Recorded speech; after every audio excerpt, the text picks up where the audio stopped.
Hi, this is Mark Peterson with Fat-bike.com, and I'm here with Mike Reimer from Salsa Cycles. Thank you for joining us. Thanks for having me. Man, I just got done riding this very Bucksaw out on the trails. And I can't tell you guys how much I've been waiting for a fully suspended fat bike that I could just send it on. And it turns out that this bike is the most capable bike that I've ever ridden. Literally on the trails, it was like a squirrel down the trail. And if I overcooked stuff or I went into corners, it was incredibly forgiving. The suspension is just amazing. But I know it's taken a long time to really develop the technology and what's going on with this bike. Yeah. Can you share with us a little bit about the progression and why right now is the perfect time to let this bike loose? Yeah, so I'll try to keep it short, but the reality is this bike, this isn't on the marketing guy, but this is not just marketing speak that I'm going to throw out. The bike is designed from the ground up, literally.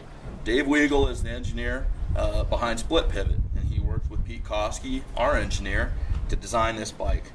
And the first thing they did was look at fat bike wheels, right? These big tires and big rims and wider hubs, and actually dyno test them to see what do the wheels actually do? What do the wheels do? And once they started to understand the characteristics of the wheels and the different sizes of wheels, that's when they actually moved to, now we will make the split pivot suspension work with the characteristics of this wheel. It's not mumbo jumbo, it's real stuff. It is. And so what you wind up having is you have to break away from a little bit of traditional fat bike thinking. I think all of us with fat bikes, the first place you go is flotation. I mean, that's inherent in a big wide tire. There's still flotation in this bike, but that's not the primary driver anymore, right? The driver is traction and stability, and you get a bonus of some flotation. So when you are, like you said, coming down these trails, instead of threading the needle between rocks, you go over the rocks. When you are coming into a super tight switchback and it's dry and dusty here, the tires hook up. It's really hard to break them free, to be honest. So traction, stability, still a bonus of flotation. Why now? To be honest, it actually was at this place 2 years ago, I think it's 2 years ago, that we had one of the pre-split pivot bikes, prototypes, and that's when people kind of got to see one in the flesh a little bit. And those bikes were kind of capable. Split pivot suspension design's far better than what we had on that bike, but we needed a fork.